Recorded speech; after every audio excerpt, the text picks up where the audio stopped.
Hello guys, welcome back to another video on my channel. As you might have seen from above, this is all about my 1973 Opel Manta A. So I bought this back in 2014, I believe. So throughout all this video you'll be seeing pictures of the whole restoration, because I literally bought it and restored it all the way from very start to very end, and it was my first ever restoration. But in the meantime, I need to crack on and wash the car.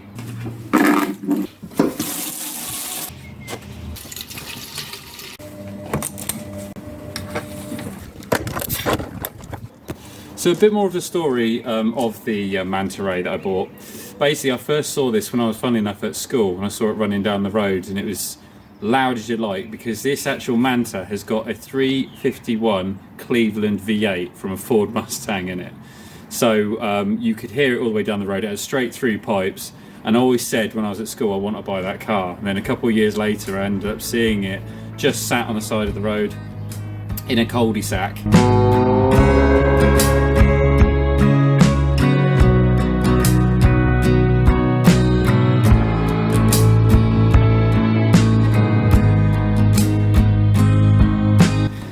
It hadn't been moved in years. You could tell that by the pictures.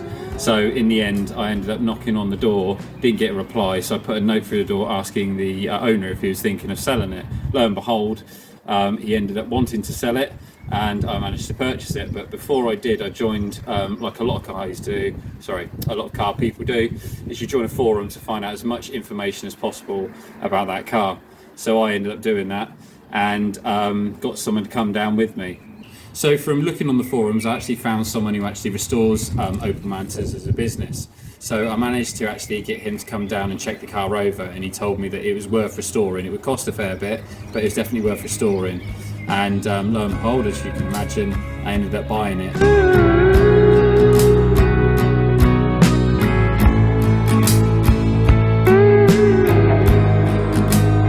But what I didn't realise is the car was actually running a 351 Cleveland Ford Mustang engine, which was supposed to be 450 horsepower because it had been modified, and it was also running 150 horsepower shot of nitrous. It ran a FMX 3-speed gearbox with a ratchet shifter and had a Camaro rear end to be able to handle the power. The tyres, as you can imagine, were really wide, and I couldn't get tyres to run the exact width of the 11-inch wheels, so the closest I could get to them was 295 50s, and they were 15-inch wheels.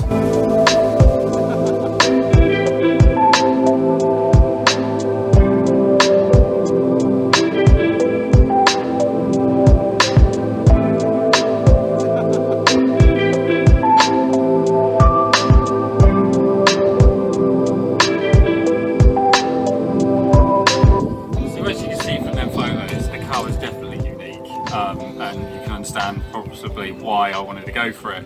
And so yeah, I ended up purchasing the car. It went all the way up to where it was going to begin its restoration. I love the chase and the hunting. I set the pace when I'm running. I always take what I want, and I always give it 100. Don't need a bank, no, I'm funded. Play the game like it's nothing. I'm always thankful for something. Don't take for granted. And I went up every weekend, I think, for roughly about 2 years. I think it was either a year or 2 years to end up doing it. And as you can imagine, endless amounts of money put into it. Your mind, 'cause it's everything. You can mold, shape, find almost anything. All it takes is some time and some clarity to find your identity. It's mind over everything. But it was very fun to do. Like I say, I've never done one before. This was obviously before the Lotus, and it definitely was a learning curve for someone who's never ended up doing a restoration. When I feel like this, I'm immortal. When I feel like this, I'm immortal. When I feel like this, I'm immortal.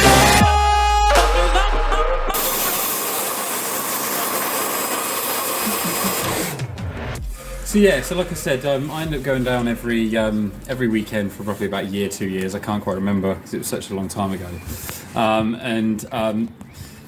The first start of like dismantling the car, I realised of obviously the amount of stuff that was actually in it, and it was so exciting for, I think I was probably about 22, 23 at the time, and it was a great experience to actually do it. It was time consuming, a lot of hard work, as you can imagine, for anyone who's done any sort of restorations. I had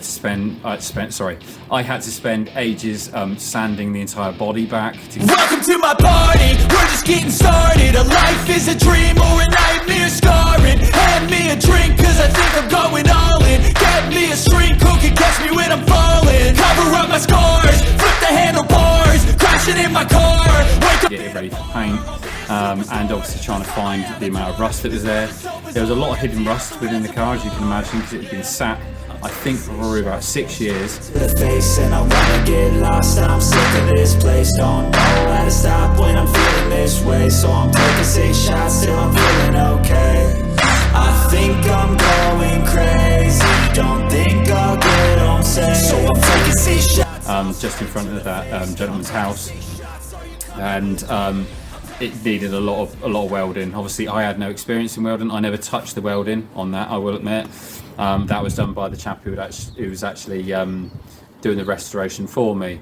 But I was there, obviously, to put my hand in it, because I said to them when I took it on, I said I want to get involved, because obviously I want to be able to say that I actually did do it, and I wanted to take it to shows and things like that. So that was pretty much what I had done.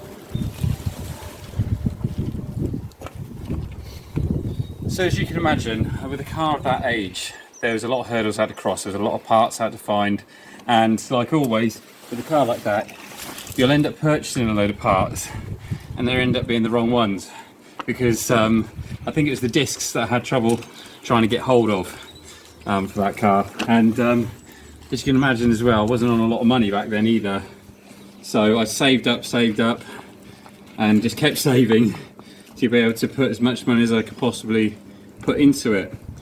By the end of the actual full restoration, I think I put about £20,000 into it, and I was earning probably about 16,000 at the time, and so it was a very, very expensive habit, as you can imagine. But we ended up getting it all. We got it all welded up. We ended up getting it repainted.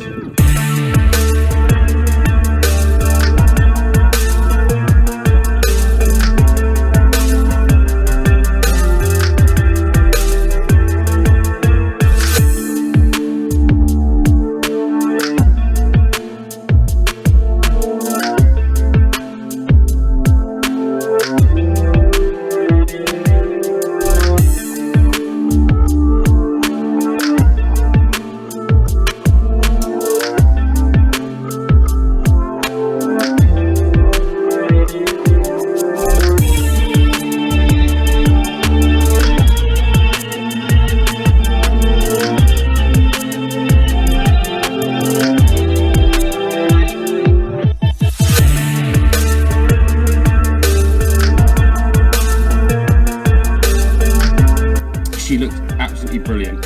She passed her MOT with flying colours, no advisories whatsoever, and then finally I got the call to take her home.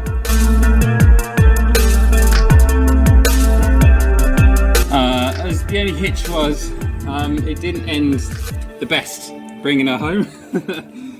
So the fuel gauge didn't work, or at least it did work, but the actual rod had snapped off inside the car. Oh, sorry, inside the fuel tank. So it ran out of fuel, but not just that, as she'd been sat for such a long time without actually being able to run, the battery was flat. So because we had to jump it to get me home, and then obviously when it ran out of fuel, I had no way to start it back up again. So yeah, so I fixed the fuel problem in the end, knowing it was run out of fuel and the battery was flat. I had to buy another battery in the end, because I realised it had gone past the point of recharging, so that was another £100 something pound. But it was down my way then, from obviously being fully restored. And basically what I needed to source now was to get some exhaust and manifolds custom made, because the ones that were on there were they were absolutely knackered. But we managed to patch them up so we could get them through the MOT. Now I'm going to say this right now, guys, this story unfortunately does not have a happy ending. So eventually I ended up finding a place. Now this was a massive learning curve for me on both levels, from restoration and things going wrong. So I ended up finding a place. It was supposed to take 6 months to get the actual exhaust and manifolds made. It ended up 6 weeks to get made. It ended up taking 6 months until I got my car back, and eventually I didn't get my car back running either, because the place that was actually doing them had to take the engine out, which I knew anyway, but at the same time they started taking bits apart, and I got it back non-running. I'm not going to go into details of who they are or what happened, but all I'll say is it came back non-running and I had to fix it and put it back together again. In doing so, there were multiple dents, scratches and paint that had been stripped off.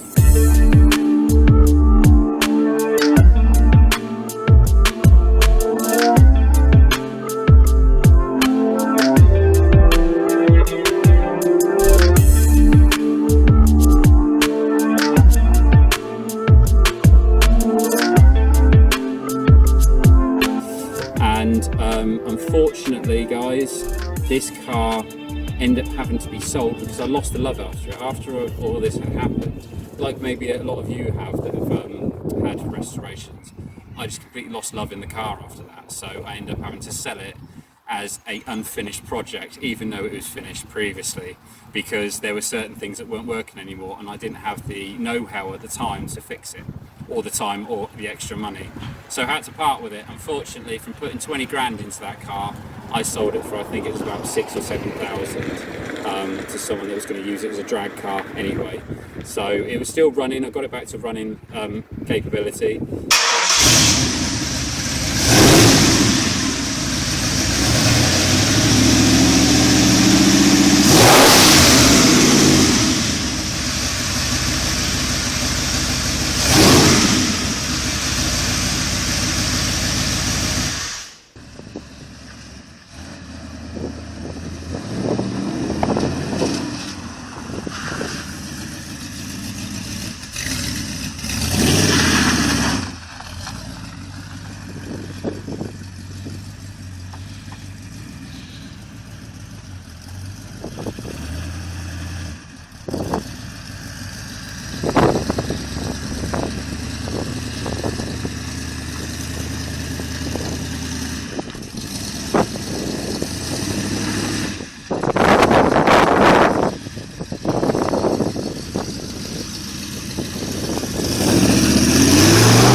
But it just wasn't able to go on the road because the wiring at the back wasn't working anymore, and there was a few other things wrong with it. So, but the new owner knew this, and like I said, it went off to a happier home.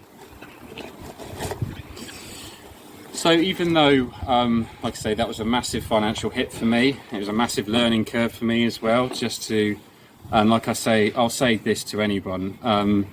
Whenever you get someone to do anything to your cars, just make sure that they're 100% trustworthy, and it's not the cheapest quote you've gone for. I've made that mistake twice in my life and I've learned financially from it. So take it from me, guys, don't ever do that.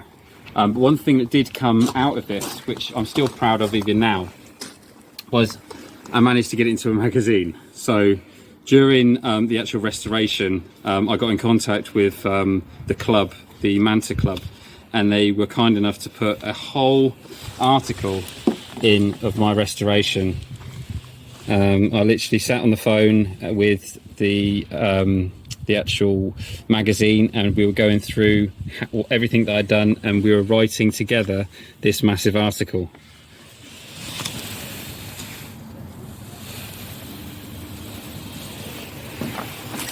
So this is something I'm very proud of. I've never ever put any of my cars in magazines. I have done, the Lotus will be my third project. So I've had, first one I had was this one, which is the 351 Cleveland Opel Manta A. Second one I had was a Mark II Golf, which I put a 20 valve turbo in, which that was another financial hit for me. Yet again, I made the same mistake as I did the first time. I didn't learn the first time, learned the second time. It's never happening again. And the third is obviously the Lotus, which thankfully that all worked well, and that is obviously off enjoying itself on the road again and being restored on the paint side of things. So I hope you have enjoyed this this video, guys. Like I say, it's not any modifications yet, but I can guarantee the next video that I do will be modification based, and it will be on the i30N. So stay tuned for that, guys. If you haven't already, please do me a favor, hit like,